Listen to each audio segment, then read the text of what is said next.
With these red flags, why did your government still pursue HUAWEI as the preferred proponent for this project? We weren't to know exactly what Donald Trump was going to do. Minister, I refer to Paul Murray's opinion piece in July 2018, where he stated HUAWEI is under such a cloud internationally that any competent government in Australia would have second thoughts about doing business with it, and a memo provided to the Premier's office which states the project, and I quote, may not be able to support a level of security required to support future uses of the network, particularly automatic train, ATC, and public safety module broadcast, PSMB, and I ask, with these red flags, why did your government still pursue HUAWEI as the preferred proponent for this project?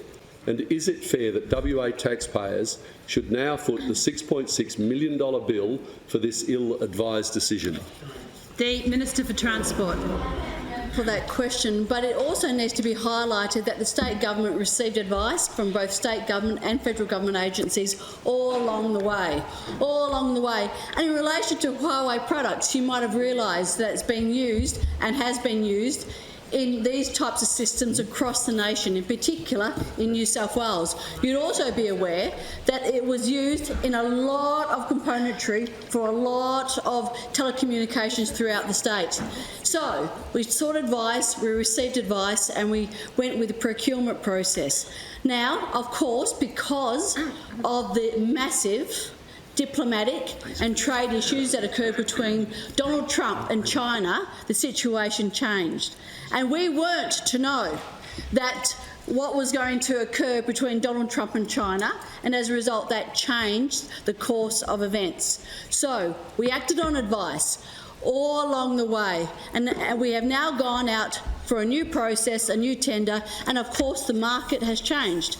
There's very few suppliers now we get to choose from, but we are very, very keen to continue to invest in Metronet across the state to ensure that we can deliver world-class infrastructure to the people of Western Australia. And again, we know the opposition doesn't support Metronet, doesn't support any aspect of Metronet. And another point, in relation to this project together with high-capacity signalling, we approached the Commonwealth to partner with us on the rollout of new signalling across the system, and we have been able to secure another $250 million from the Commonwealth to deliver these projects. So, cost-effective, we took advice, and we're there delivering world-class infrastructure to Western Australians. Supplementary question. Supplementary. Minister, wouldn't this money have been better invested? For example, a $240 increase in the age pensioners' fuel card increase instead of being wasted on this Pyrrhic exercise. So, this is the leader of the Liberal Party. Just before you answer, Minister,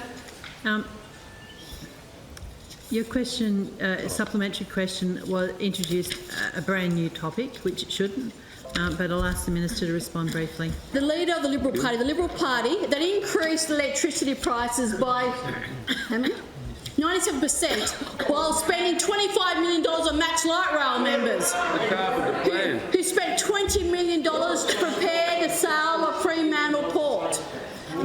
More than $20 million to prepare for the sale of Fremantle Port. We acted on advice.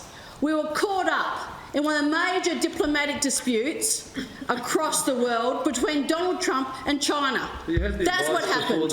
That's what happened. You are not correct. You are not correct. We've been through this a number of times. We acted on advice from the federal government agencies and the state government agencies. We weren't to know exactly what Donald Trump was going to do and what China was going to do. And as a result, the state government, our radio replacement program for our state transport network was caught up in what has been probably one of the major diplomatic disputes between two nations.